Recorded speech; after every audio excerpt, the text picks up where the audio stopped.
Hello students, good evening to all of you. So here I am going to discuss MCQ problems, CBSE sample paper 2023. So let's start with the question number 5 there. Question number 5 में we have a long wire and the radius of small a carries current I. The current is uniformly distributed across its cross section. The ratio of magnitude of magnetic field at a point a by 2 above and a by 2 below its surface. तो basically हमें दो जगह पर magnetic field निकालना है, एक बार wire के surface से a बाई 2 ऊपर और एक बार वायर के सरफेस से a बाई 2 नीचे. तो स्टूडेंट्स फिर उनको हमने रेशो लेना है बाद में. सो बेसिकली यहाँ पर हमें एम्पियर सर्कुलर लॉ का इस्तेमाल करना पड़ेगा. लेट सपोज ये हमने एक वायर बना ली, ये एक लॉन्ग कंडक्टर है लेट सपोज, और इसका रेडियस जो दे के रखा है वो स्मॉल ए दे के रखा है. तो एक बार हम आउटसाइड फील्ड निकालेंगे और आउटसाइड बोला है बेसिकली ये यहाँ से यहाँ तक a by 2 above the surface. तो सेंटर से लेकर के above the surface a by 2 मतलब रेडियस इसका स्मॉल ए है. तो इसकी एक्सिस जो है वायर की, इससे इस पॉइंट का डिस्टेंस बन गया स्टूडेंट्स 3a/2. तो वायर के सेंटर से 3a बाई 2 दूर हमें मैग्नेटिक फील्ड का पता करना है. So we simply use the Ampere circular law, take the Amperian loop और मैग्नेटिक फील्ड को हम कैलकुलेट कर लेंगे. बेसिकली वायर का रेडियस a था और a बाई 2 ऊपर और बोला तो a plus a by 2 3a by 2 हो गया. जो आउटसाइड फील्ड पूछा है उसके लिए हम एम्पियर सर्कुलर लॉ का इस्तेमाल करेंगे. दैट इज़ मैं आउटसाइड के लिए ओ लिख रहा हूँ, b0 dl integral is equal to mu not I. So basically जो लूप है ये पूरी वायर को एनक्लोज कर रहा है, तो it is enclosing the entire current I there. And then we do the integration, d l का इंटीग्रेशन आ जाएगा 2 पाई आर सर्कमफ्रेंस. तो इस जो सर्कल बना है इसका रेडियस बना है 3a by 2. So it is 3a by 2 is equal to mu not I. Students यहाँ से हम b कैलकुलेट कर लेंगे, 2 से 2 जो है वो कैंसिल हो जाएगा और मैग्नेटिक फील्ड आउटसाइड की वैल्यू आ जाएगी mu naught I upon 3 pi ए. सो हम इसे नोट कर लेंगे. एंड वैसे ये सवाल MCQ टाइप में दिया है, but it can also be like ये 2 या 3 मार्क्स में भी पूछा जा सकता है. तो हमने आउटसाइड फील्ड का पता लगा लिया स्टूडेंट्स, और हमसे अब पूछा गया यहाँ पर फील्ड सरफेस से a बाई 2 नीचे. तो हम सरफेस से a बाई 2 नीचे आ गए, तो हमें ये अब अपना एम्पेरियन लूप लेना पड़ेगा. तो उस एम्पेरियन लूप का रेडियस होगा a बाई 2. अब हमें वायर के इनसाइड जो है वो फील्ड निकालना है. तो जब हम वायर के इनसाइड फील्ड निकालेंगे तो उसको लिखेंगे हम b inside integral dl is equal to mu not I dash. I dash means current enclosed. So b inside multiplied by dl का इंटीग्रेशन आ जाएगा यहाँ पर 2 पाई सर्कमफ्रेंस. अब ये जो अंदर वाला लूप है इसका रेडियस a बाई 2 है, बिकॉज अब आपको बोला गया है वायर से a बाई 2 नीचे फील्ड निकालना है. Radius is small a, wire से a बाई 2 नीचे मीन्स सेंटर से a बाई 2. तो यहाँ जाएगा 2 pi a by 2 is equal to mu not I dash. Here I dash means current enclosed by that smaller loop, जो कि wire के inside लिया गया है, उसने क्या एनक्लोज करके रखा है. तो उसे आप किस तरह से निकालेंगे, आपकी वायर का जो क्रॉस सेक्शनल एरिया था वो था पाई ए स्क्वायर, इसमें करंट था आई. सो यूनिट एरिया में करंट जो था वो था आई upon pi a square. Unit area में करंट है I upon pi a square. अभी आपका जो लूप है उसका एरिया है पाई ए बाई 2 का square.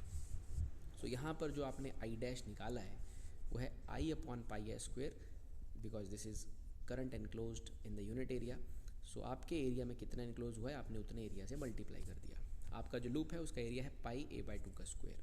So basically pi a square से पाई ए स्क्वायर जो है वो कैंसिल हो जाएगा, हमारे पास बचेगा आई अपॉन 4. तो स्टूडेंट्स आई डैश की जगह हम लिखेंगे आई अपॉन 4 देर. देन इसे भी इसी तरह से सॉल्व कर लिया जाएगा. So B I is equal to mu not I, और यहाँ पर जो है हमारे पास ये है पाई ए आ जाएगा नीचे, इट इज़ पाई ए, और साथ में यहाँ 4 भी है.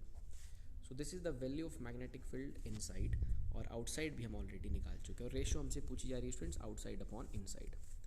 सो B outside upon B inside is simply like we solve this expression. यहाँ हम इसे सॉल्व कर लेते हैं.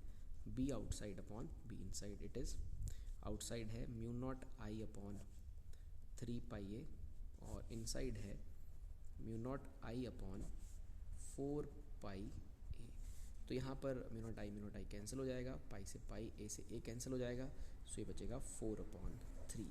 सो ये बेसिकली हमारी अगर हम ऑप्शन चेक करते हैं तो 4/3 यानी कि सी ऑप्शन इसका करेक्ट आंसर है. तो इस तरह से आप फील्ड निकालेंगे using the Ampere circular law inside as well as outside, और उसकी आपने रेशो लेनी है. And then let's come to the question number 6 there. If the magnetising field on a ferromagnetic material is increased its permeability. तो student जो permeability है mu, उसका formula है B upon H there. Permeability of a material या मीडियम। Permeability means it is the ability of a material to allow the field lines, magnetic field through its passage through it. So ये होता है B upon H. B is basically the already existed और the magnetic field inside the material, और H is the magnetizing field, or we can say that external magnetic field. So we are here increasing the magnetizing field, like magnetizing field H हम increase कर रहे हैं, but B still remains same. B is the existed magnetic field inside the magnetic material. So we are increasing the H there, B remains same. So basically mu जो है यहाँ पर decrease कर जाएगा. So if you are increasing the magnetizing field, then permeability of a ferromagnetic material get decreased because B change नहीं हो रहा है, H इंक्रीज हो रहा है, सो म्यू डिक्रीज कर जाएगा. So option A is the correct answer for this question. Now let's come to the question number 7 there. Question number 7 में है आयरन कोर्ड क्वाइल. यहाँ बेसिकली क्वाइल के अंदर आयरन है, is connected in series with the bulb there, AC source is there. When iron piece is taken out the coil the brightness of bulb fill. So students iron के piece को यहाँ से निकाल दिया जाएगा. लाइक जैसे ही आप आयरन के पीस को यहाँ निकालेंगे, यहाँ परमेबिलिटी जो है वो रिड्यूस कर जाएगा, और उसको निकालने के बाद परमेबिलिटी के घटने की वजह से अल्टीमेटली यहाँ पर जो इंडक्टेंस है L जो है, सेल्फ इंडक्टेंस जो L है वो डिक्रीज़ कर जाएगा. जैसे ही आप आयरन यहाँ से बाहर निकालेंगे तो यहाँ सेल्फ इंडक्टेंस इस कॉइल का डिक्रीज़ करेगा, और सेल्फ इंडक्टेंस यानी कि resistance offered by the inductor. तो परमेबिलिटी कम करने की वजह से इंडक्टेंस कम हो जाएगा. इंडक्टेंस के कम होने की वजह से यहाँ पर सर्किट की रेजिस्टेंस कम होगी, और रेजिस्टेंस कम होगी तो ज़्यादा करंट फ्लो करेगा एंड बल्ब फिर ज़्यादा ग्लो करेगा. तो brightness of bulb will increase their. If you remove the iron core from this coil then inductance will fall and ultimately current will increase and brightness of the bulb will increase. So option B is the correct answer for question number 7. Now let's solve question number 8 there. Which of the following statement is not true about the properties of EM waves? तो इसका answer सीधा सीधा option D है students. Electric and magnetic field vectors are parallel. No, they are not parallel. They are perpendicular to each other and also perpendicular to the direction of propagation. तो यहाँ पूछा not true, तो एक ही single answer type question है. तो basically both electric and magnetic field vectors are parallel, ये गलत स्टेटमेंट है. तो हमारे क्वेश्चन के हिसाब से हमारा आंसर ये होगा not true. So option D is the correct answer for question number 8. Thank you.